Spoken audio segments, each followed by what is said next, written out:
700 वर्ष से भी अधिक समय पहले कटरा से कुछ ही दूरी पर स्थित हंसौली गांव में मां वैष्णवी के परम भक्त श्रीधर रहते थे। वे निसंतान और गरीब थे, लेकिन वे सोचा करते थे कि एक दिन वे माता का भंडारा रखेंगे।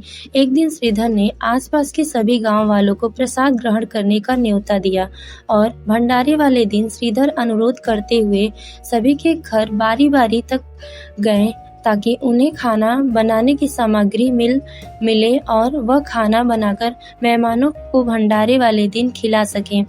जितने लोगों ने उनकी मदद की वो काफ़ी नहीं थी, क्योंकि मेहमान बहुत ज़्यादा थे।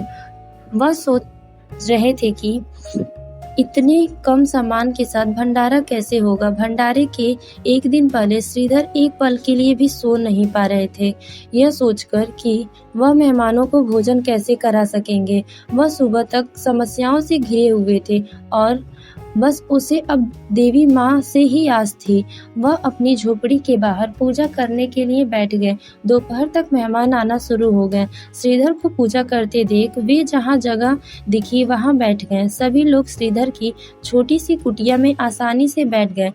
श्रीधर ने अपनी आँख खोली और सोचा कि इन सभी को भोजन कैसे कराएंगे। तब उसने एक छोटी लड़की को झोपड़ी से बाहर आते हुए देखा, जिसका नाम वैष्णवी था।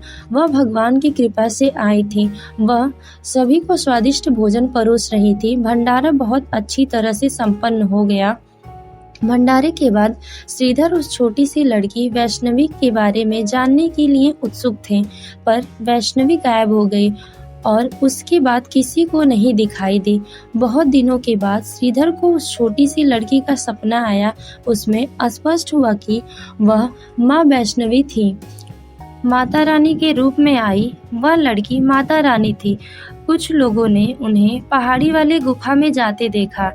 त्रिकुटा की पहाड़ी पर जाते एक सुंदर कन्या को देखकर भैरवनाथ उसे पकड़ने के लिए दौड़ा। वह कन्या वायु रूप में बदलकर त्रिकुटा पर्वत की ओर उड़ चली। भैरवनाथ भी उनके पीछे पीछे भागा। माना जाता है कि तभी माँ की रक्षा करने के लिए पवन पुत्र हनुमान वहां पहुंच गए। कुछ समय बाद हनुमान जी को प्यास लगने पर माता ने उनके आग्रह पर धनुष से पहाड़ पर वार चढ़ाकर जल धारा निकाली, जिसे हनुमान जी ने अपनी प्यास बुझाई और उस जल से माँ ने अपने केस धोए।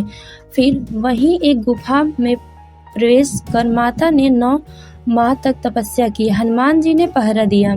तभी वहां भैरवनाथ आ गया। उस दौरान एक साधु ने भैरवनाथ से कहा कि तू जिसे एक कन्या समझ रहा है वह आदिशक्ति जगदम्बा है, इसीलिए उस महाशक्ति का पीछा करना छोड़ दे। भैरवनाथ ने साधु की बात नहीं मानी। तब माता गुफा की दूसरी ओर से मार्ग बनाकर निकल गईं। यह गुफा आज भी अर्धकुमारी या आदिकुमारी गर्भजून के नाम से प्रसिद्ध है। अर्धकुमारी के पहले माता की चरण पादुका भी है। यह वह स्थान है जहाँ माता ने जाते जाते भैरवनाथ को देखा था। अंत में गुफा से बाहर निकलकर कन्या देवी का रूप धारण किया और भैरवनाथ को वापस जाने को कहा और फिर से गुफा में चली गई, लेकिन भैरवनाथ नहीं माना और गुफा में प्रवेश करने लगा। यह देखकर माता की गुफा पर कर रहे पहरेदार हनुमान जी ने उसे युद्ध के लिए ललकारा और दोनों का युद्ध हुआ। युद्ध का कोई अंत नहीं देखकर माता वैष्णवी ने महाकाली का रूप लेकर भैरवनाथ का वध किया। कहा जाता है कि अपने वध के बाद भैरवनाथ को अपनी भूल का पश्चाताप हुआ।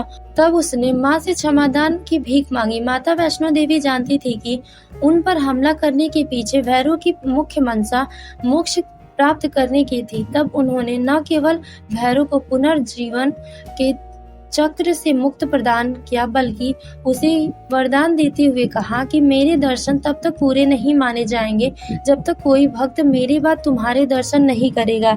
वर्तमान में वैष्णो देवी का विश्व प्रसिद्ध और प्राचीन मंदिर भारतीय राज्य जम्मू और कश्मीर के जम्मू क्षेत्र में कटरा नगर के समीप पहाड़ियों पर स्थित है।